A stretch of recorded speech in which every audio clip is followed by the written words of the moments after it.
Salut à tous, on se retrouve aujourd'hui pour parler du FC Barcelone en ce dimanche 10 décembre et on commence bien évidemment avec le match du jour. Ce dimanche, nous jouons un derby catalan à domicile, c'est ce soir, c'est au Stade Montjuïc, c'est contre l'équipe voisine de Girona qui réalise un début de saison énorme. Donc là, il va falloir prendre des points, absolument un petit rappel, il y a 4 points d'écart entre le Barça et Girona. Tu gagnes, tu reviens à un point. Match nul, tu restes à 4 points. Tu perds. Girona prend 7 points d'avance sur le Barça. Attention, c'est pour ça la victoire obligatoire ce soir. Donc l'état de forme des deux équipes, les gars, de côté Barça sur les 5 derniers matchs. Une défaite, c'était la dernière, c'était le 7 novembre dernier contre le Shakhtar. Puis après, il y a eu quand même 4 matchs, donc 3 victoires et un nul contre Rayo Vallecano. Et côté Girona, attention, c'est une équipe aussi. Regardez les gars, les 5 derniers matchs, ils restent sur 4 victoires et un nul. Et là, ils ont gagné, c'était cette semaine. C'était de la coupe du Roi, où ils ont gagné, c'était contre une équipe de division inférieure, mais voilà, ils ont quand même gagné. Et voilà, c'est une équipe qui marque aussi pas mal de buts, cette équipe de Girona, donc attention ce soir, gros match. Pourquoi pas une victoire 1-0 comme ça a été le cas dimanche dernier contre l'Atlético. Il faudra reproduire le même match en gros que les Colchoneros semaine dernière. Et Xavi va maintenir le 11 qui a affronté l'Atlético donc dimanche dernier lors des prochains matchs. Cependant, il pourrait effectuer des changements contre Anvers parce que là, normalement, ça sera la grosse équipe ce soir, mais contre Antwerp mercredi, parce que mercredi, il y a de la Ligue des Champions. Donc là, il va faire tourner normalement Lamine, Fermin Lopez, Alonso, Roberto et Ferran Torres devraient tous commencer titulaires. Mais pour le match de ce soir, ça devrait être ça, les gars. En gros, c'est le même 11 qui a commencé titulaire pour le match, la semaine dernière contre l'Atlético, et devrait être reconduit avec Inaki Pena, Cancelo, défenseur gauche, Baldé de nouveau sur le banc, Christensen, Araujo, Koundé devrait être le défenseur droit, De Jong, Gundogan, Pedri, Félix, Lewandowski, Rafinha. Voilà, donc Xavi aimerait vraiment continuer avec cette structure-là de l'équipe pour les prochains matchs importants, surtout de Liga. Il fera tourner, j'ai dit, lors du match de Ligue des Champions. Et concernant un joueur qui fait beaucoup de bien là, depuis son retour, c'est peut-être pour ça que le Barça va un petit peu mieux, les gars. C'est Frenkie de Jong. Regardez, quand même, depuis qu'il est revenu, les gars, il y a quelques victoires. Et Frenkie de Jong a atteint les 139 matchs, donc la semaine dernière contre l'Atlético. Donc, sur le même nombre que le légendaire Johan Cruyff, qui est un joueur également, ex-joueur du Barça néerlandais. Donc, voilà, ce soir, il va jouer. Normalement, il sera 140 matchs, il aura un match de plus que le légendaire Cruyff. On va parler de Lewandowski qui sera titulaire ce soir. On attend un grand match de Lewandowski. Il reste quand même sur les 10 derniers matchs avec seulement 2 buts inscrits. C'est pas assez pour Lewandowski. On attend beaucoup plus de lui. Et il a dit: je me sens bien ici à Barcelone. Tout s'est bien passé ici, non seulement dans le club mais aussi à l'extérieur, parce que je vois toujours comment les fans me soutiennent. J'ai l'impression d'être au bon moment, au bon endroit. On pense, bien sûr, mais bon, maintenant il faut que ce soir-là, contre l'Atlético la semaine dernière, il avait l'occasion, les gars, de vraiment faire plier le match dès la première période. Le match aurait pu être déjà gagné dès la première s'il aurait marqué ses occasions dès la première mi-temps. Et voilà, ce soir, il faut qu'il les mette au fond, vraiment. Lewandowski. Félix, tiens, un joueur que j'aimerais voir jouer au FC Barcelone. Il a dit Dominik Szoboszlai, c'est un joueur hongrois qui évolue du côté de Liverpool. Il a dit: j'aime son style de jeu et je pense qu'il pourrait jouer ici un jour. Voilà, donc Félix adorait jouer avec Szoboszlai du côté du FC Barcelone. L'option Zubimendi a été écartée par le Barça car ils ne veulent pas payer d'argent aux clubs qui se sont positionnés contre le Barça dans l'affaire Negreira. La Real Sociedad a pointé le Barça du doigt par rapport à l'affaire Negreira, vous savez, cette affaire avec la corruption d'arbitre, tout ça qu'on parlait là ces derniers mois. Donc de plus, il n'a jamais montré l'envie pure malgré l'intérêt du Barça. C'est que le Barça a toujours...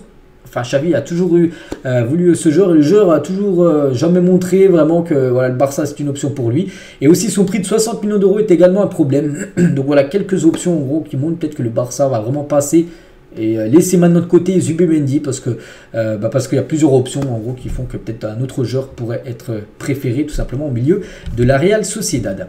On va parler du jeune Mikayil Faye, qui est un jeune joueur sénégalais de l'équipe réserve. Elle a des paris de Barcelone pour l'avenir, mais il le voit un peu immature maintenant pour faire partie tout d'abord de l'équipe première. Il est encore jeune, je crois qu'il a seulement 18 ans. Et c'est pas encore le moment, on va dire, pour lui d'intégrer l'équipe première. Il est encore en train de s'adapter car c'est sa première saison au Barça. Il a besoin d'évoluer sur certains aspects. Mais c'est un joueur bien sûr pour le futur. Si le Barça est parti le recruter l'été dernier, c'est un joueur d'ici 1, 2, 3 ans. Tout dépend comment ça va se passer avec le Barça Athlétique, mais c'est un joueur qui sera certainement en équipe première dans un futur, on espère, proche. Le Barça considère qu'Estevao Willian, donc dit Messinho, c'est son surnom, est un talent différent et pour être un pari également intéressant pour l'avenir. Donc le jeune Faye, donc lui, il est déjà au Barça, mais un joueur que peut-être le Barça aussi pourrait miser, c'est lui les gars, c'est ce joueur Estevao Willian, qui est un joueur qui évolue du côté du championnat brésilien. Je ne sais plus exactement c'est dans quelle équipe où il évolue, mais voilà, le Barça le surveille. Il y a aussi de grosses équipes comme le Real Madrid ou même le PSG qui s'intéressent également à cette pépite. On va parler de Vitor Roque, un futur joueur. Il arrive, n'oubliez pas, on est le 10, donc dans 22 jours. Ouais, 22 jours, avec le 31, ouais, c'est 22 jours. Bref, donc 25 matchs, vu que la saison du côté du championnat brésilien est finie, donc 25 matchs, on fait son bilan, 12 buts et 3 passes D, pas mal. N'oubliez pas le meilleur joueur, les gars, c'est Luis Suarez, ancien joueur du Barça, il a joué 33 matchs, 17 buts et 11 passes D. On peut voir si on compare, bien sûr. Après, Vitor Roque est tout jeune, bien sûr. Voilà, donc il va arriver et il occupera ce poste de numéro 9 au Barça. Enfin, ça sera le super sub, bien sûr, par rapport à Lewandowski. Cette photo qui fait plaisir en 2015, Frenkie de Jong avec sa copine était au Camp Nou pour suivre un match du FC Barcelone. Pourtant, il jouait du côté de l'Ajax, il est dans le centre de formation du côté de l'Ajax, personne ne le connaissait à Barcelone, et on va dire 8 ans plus tard, donc déjà les deux sont toujours ensemble, ça c'est bien, et les deux maintenant sont à Barcelone, dont Frenkie qui joue bien sûr dans cette équipe du Barça. On va parler du capitaine Noah Darvish, vainqueur de l'Euro U17 et de la Coupe du Monde U17, c'était la semaine dernière, samedi dernier, une victoire contre l'équipe de France, je crois, au pénalty, ils ont gagné les Allemands. N'oubliez pas que ce joueur capitaine de U17, et ben il joue au Barça, il joue bien sûr au Barça Athletic, il a repris l'entraînement. Et il a dit être champion du monde est quelque chose de spécial, toute l'équipe est très fière de la victoire contre la France, c'est un sentiment incroyable, c'est spécial d'être capitaine et j'ai apprécié ça. Tous les matchs se sont très bien passés et nous les avons tous gagnés, c'est pour cela que nous sommes très heureux. Jouer contre l'Espagne, parce que je crois qu'il a affronté l'Espagne en demi ou en quart, je crois que c'était quart, plutôt il y avait un Allemagne-Espagne, est incroyable et l'un des matchs les plus excitants, les battre et voir mes coéquipiers du Cubarsí et Hector Fort, c'était incroyable parce qu'il a joué contre des autres joueurs du Barça lors de ce Allemagne-Espagne. Donc on le félicite à ce jeune Noah Darvish, un joueur aussi pour le futur, pour l'équipe première. Pour l'instant, il est avec l'équipe B. Et aussi une autre pépite côté allemande, les gars. Donc c'est Kabar aurait tapé dans l'œil du Barça, donc vainqueur de la Coupe du Monde U17 avec l'Allemagne. Le jeune latéral gauche est sous contrat jusqu'en juin 2025 à Dortmund. Pépite, moi je ne le connais pas, je ne cache pas ce joueur, les gars, mais le Barça garde un œil bien sûr concernant cette pépite allemande. On va parler d'Ousmane Dembélé, ancien joueur du Barça. On sait qu'il a filé du côté du PSG, donc Dembélé a quitté le Barça parce qu'il ne ressentait pas d'intérêt de la part du club, d'après le journal Serre. Donc l'autre raison est que son agent Moussa Sissoko lui a dit: comment vas-tu jouer quand ton concurrent direct Rafinha a comme agent Deco, et Deco c'est directeur sportif bien sûr du club, comment vont-ils te traiter? Donc voilà. C'est les raisons de peut-être pourquoi Dembélé a quitté tout simplement l'équipe du Barça pour aller du côté du Paris Saint-Germain. Ferran Torres a discuté avec Xavi, il lui a dit qu'il ne partirait pas en janvier, qu'il resterait au moins jusqu'à la fin de la saison, parce que là il y avait des grosses infos cette semaine, en plus que je vous ai dit les gars, que Ferran Torres veut quitter le Barça, mais voilà, il ne quittera pas le club en janvier, mais plutôt l'été prochain. On peut voir qu'il devrait bien quitter l'équipe du Barça, normalement l'été 2024.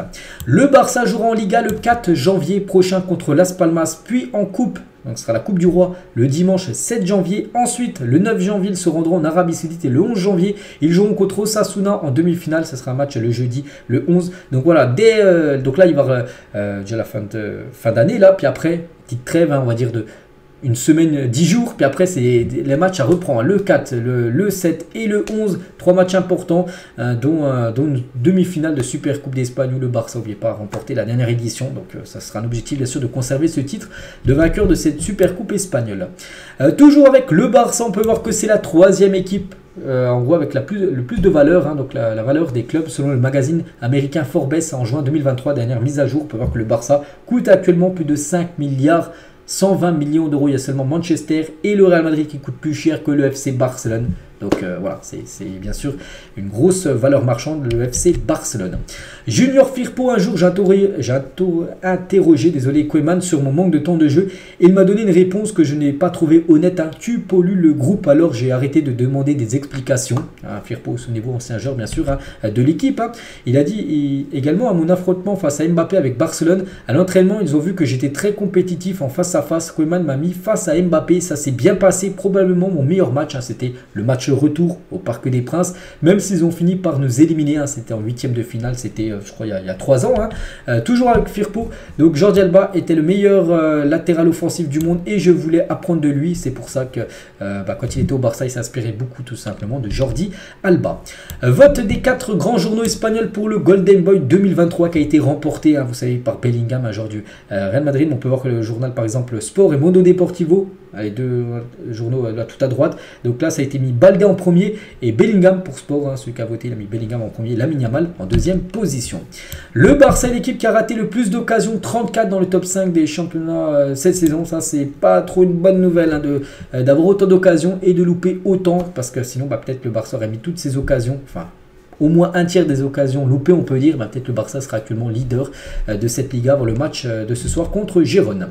Ce à quoi devrait ressembler le futur maillot domicile pour la saison prochaine. Ce maillot présentera un logo spécial pour célébrer les 125 ans du club catalan, parce que là le Barça a fêté, c'était le 29 novembre, donc il y a à peu près une dizaine de jours, c'est 124 ans, donc l'année prochaine ça sera 125 ans pour le Barça, et voilà, il y aura un logo spécial tout simplement sur le maillot. Un joueur en dehors de l'Espagne dont vous pensez qu'il aura un bel avenir, donc Iniesta il a dit Jamal Musiala.